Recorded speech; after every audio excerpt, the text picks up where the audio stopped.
श्री राम जय जय राम, श्री राम जय जय राम। नारद जी का मोह में पड़ जाना और भगवान श्री हरि के द्वारा उनके मोह को समाप्त करना, नष्ट करना। तब नारद हरि पद सिर नाई, चले हृदय अहिमित अधिकाई। श्रीपति निज माया तब प्रेरी, सुनहु कठिन करनी तेहि केरी। तब नारद जी ने भगवान के चरणों में सिर नवाकर कहा और उनके हृदय में अभिमान और भी बढ़ गया। तब लक्ष्मीपति भगवान ने अपनी माया को प्रेरित किया। अब उनकी कठिन करनी सुनो। बिचरेहु मग महु नगर तेहि, सतजो जन विस्तार। श्रीनिवास पुर ते अधिक, रचना विविध प्रकार। उस हरि ने भगवान ने रास्ते में 100 योजन 4 कोस का एक नगर रचा।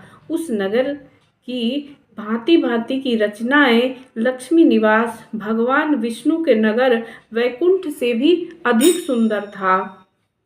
बसहि नगर सुंदर नर नारी, जनु महु मन सिज रति तनु भारी। तेहि पुर बसई शील निधि राजा, अहिकित है गए सेन समाजा।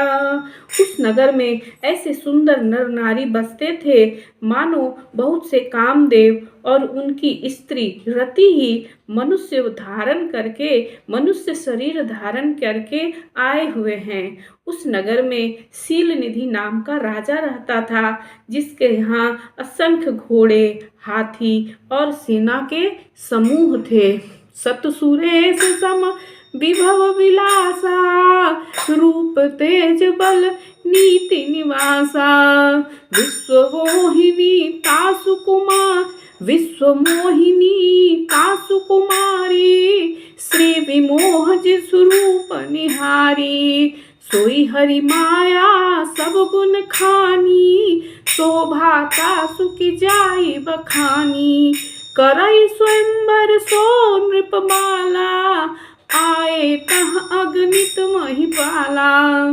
उसका वैभव और विलास 100 इंद्र के समान था। वह रूप, तेज, बल और नीति का घर था।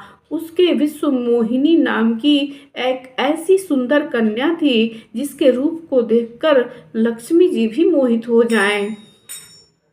सोई हरि माया सब गुण खानी, शोभा तासु की जाई बखानी।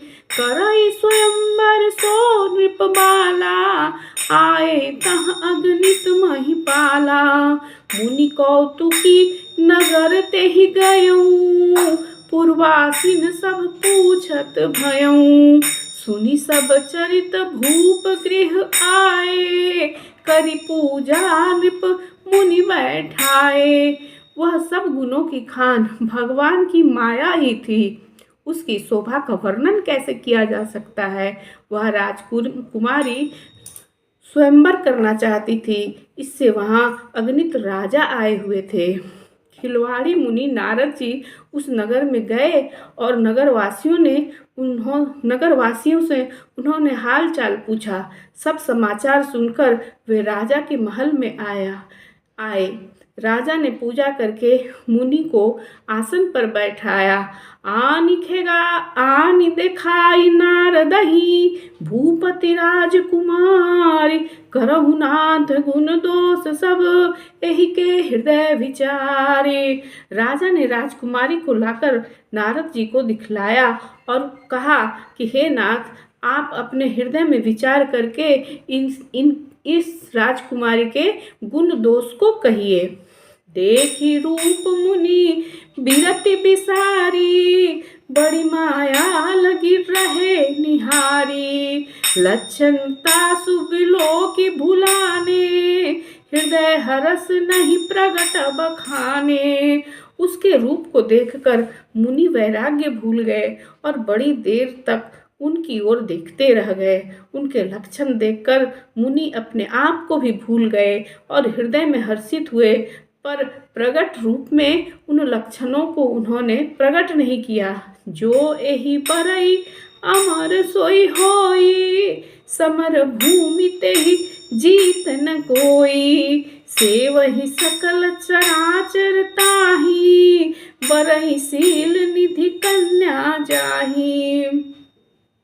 नारद जी ने कहा, जो इससे ब्याह करेगा वह अमर हो जाएगा और रणभूमि में उसे कोई जीत भी न सकेगा। यह शील निधि की कन्या जिसको वरण करेगी वह चर अचर जीव उसकी सेवा करेंगे।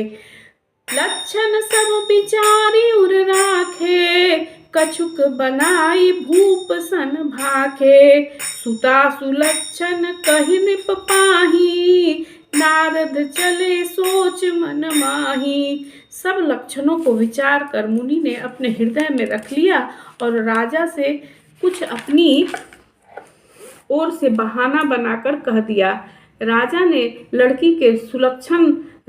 से लड़की के सुलक्षण कहकर नारद जी चल दिए, पर उनके मन में यह चिंता थी कि करौं जाई सोई जतन विचारी, जेहि प्रकार मोहि बरै कुमारी। जप तप कछु न होई तेहि काला, हे विधि मिलन कवन विधि बाला।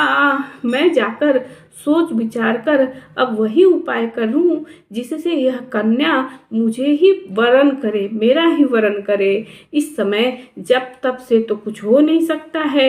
हे विधाता, मुझे यह कन्या किस तरह से मिलेगी? यही अवसर चाहिए परमा, शोभा रूप विशाल। सो जो बिलो की रीझै कुंवरी, तब मिले जयमाल।